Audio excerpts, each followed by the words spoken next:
Hey folks, Nitno here. Today we're diving into the early game of DayZ and how to survive those crucial first 20 minutes after spawning in. If you're new, chances are you've already had the experience of running around, starving, and wondering why every house seems to have nothing but shoes and a glow stick. You're not alone, and this video is here to help you change all that. I'll walk you through the exact strategy I use when I spawn in, step by step. It's efficient, repeatable, and once you get used to it, you'll be breezing through the early game like it's second nature. If you do find this video helpful, make sure to hit that sub button and share it with a friend. Thanks.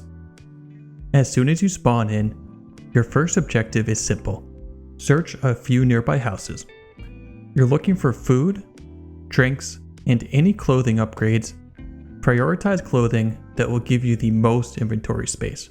Don't worry about how it looks for now. We can worry about Fashion Z later. Now, if you hit 5 to 10 houses and still haven't found any food or a drink, don't waste more time. Cut your losses and head straight to the water pump. These are typically located in the center of town. If you're not sure where it is, use an offline map like iSurvive to pinpoint the location. I'll include a link to that in the description. Once you're there, drink until your character is full and you see the full stomach icon. That's going to buy you a lot of time. A full stomach will keep you hydrated for a while. I do this at the beginning of every run. Whenever I skip this step, I always wind up regretting it. Your next goal is to find a knife or any kind of sharp tool. A knife is the backbone of survival in DayZ. A kitchen knife is ideal, but a screwdriver can work in a pinch. With a sharp edge, you can cut up clothing for rags, open food cans, start crafting basic gear, and defend yourself if needed. If you happen to find a stone, often along trails and train tracks, you can use that stone against a boulder to sharpen it into a stone knife. Next stop, the police station. There are two kinds: the village station and the city station. Both can spawn valuable early game gear, handguns, ammo, better clothing, and most importantly, the police vest. You'll also likely find police zombies wandering around nearby, and they can drop good loot too. There is a chance for these police Zeds to be wearing a police vest. When fighting them, aim for the head. Sometimes you have to punch higher than you think you do. If you punch them in the chest, you risk damaging their armor, and you ruin your chance at looting it. If you walk out of the police station with a working handgun, ammo, and a police vest, you are in a great spot. Every run should include a trip to the hospital or medical clinic.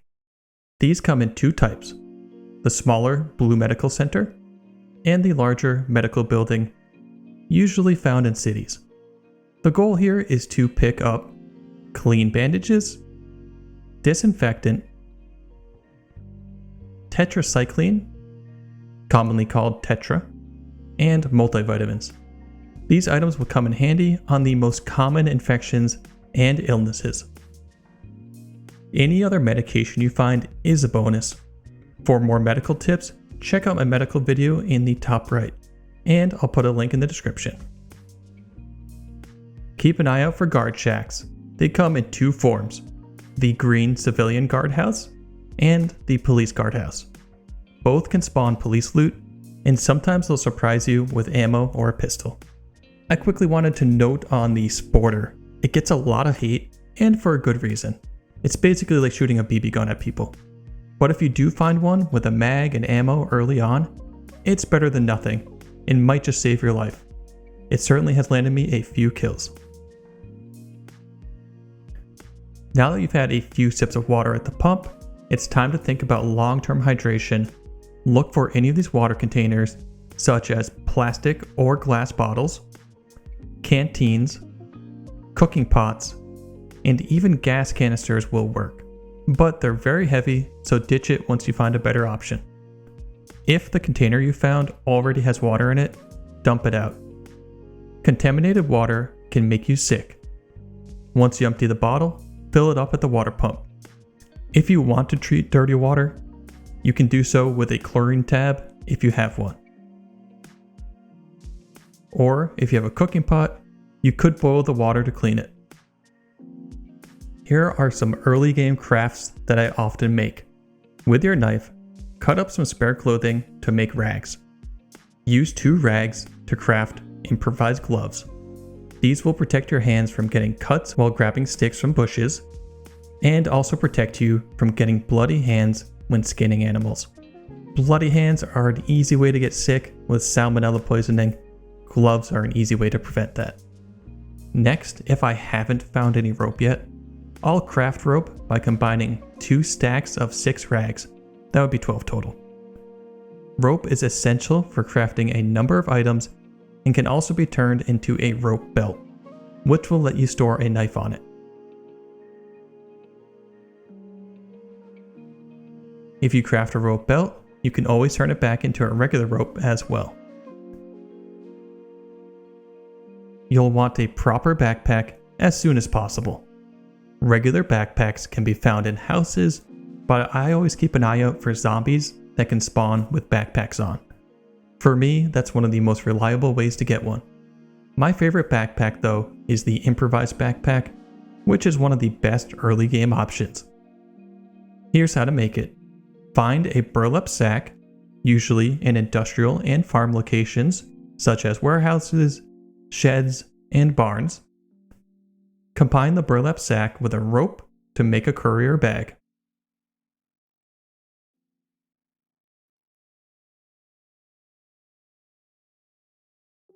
Then go gather 3 short sticks from a bush. You'll often get a long stick, then you can break that down into short sticks. Combine the courier bag with the 3 short sticks to craft an improvised backpack. This bag will have 35 slots, a nice slim profile, and has that cool survivor look.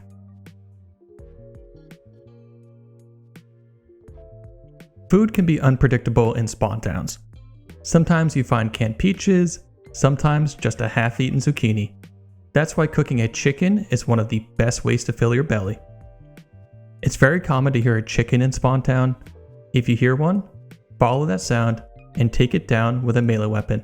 You could even punch it out. Cut it up with a sharp edge, such as a knife or something like a screwdriver, and take the meat and bones. You will get feathers.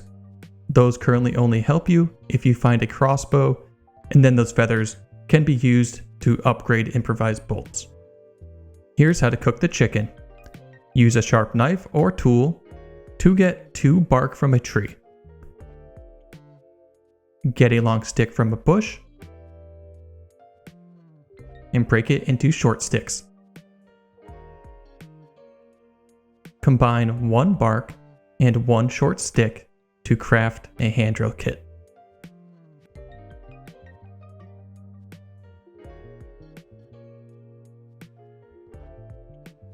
Then go to a house with a fireplace.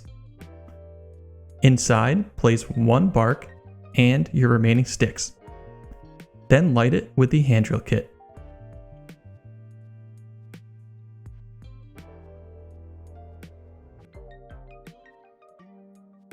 Then put the chicken in the cooking slot. Once it starts sizzling and changes color, it's done. Cooked chicken does a decent job at filling you up. Make sure you have clean hands before eating.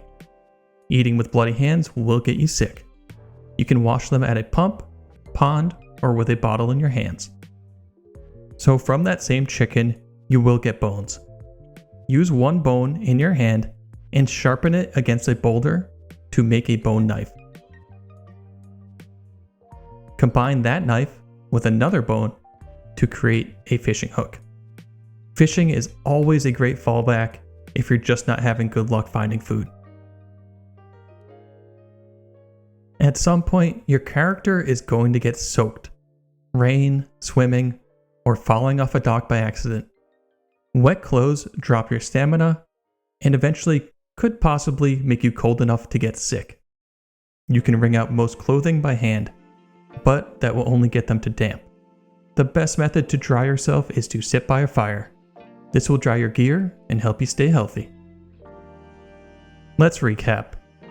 We now hopefully have improvised gloves to prevent cuts and bloody hands, an improvised backpack for extra storage, a police vest for better protection, a working firearm or melee weapon, clean water and food, basic medicine, and crafting tools like a rope, knife, and possibly a hook. Even if you didn't find everything you wanted, like tetra pills or a decent gun, you're still in a strong and stable position.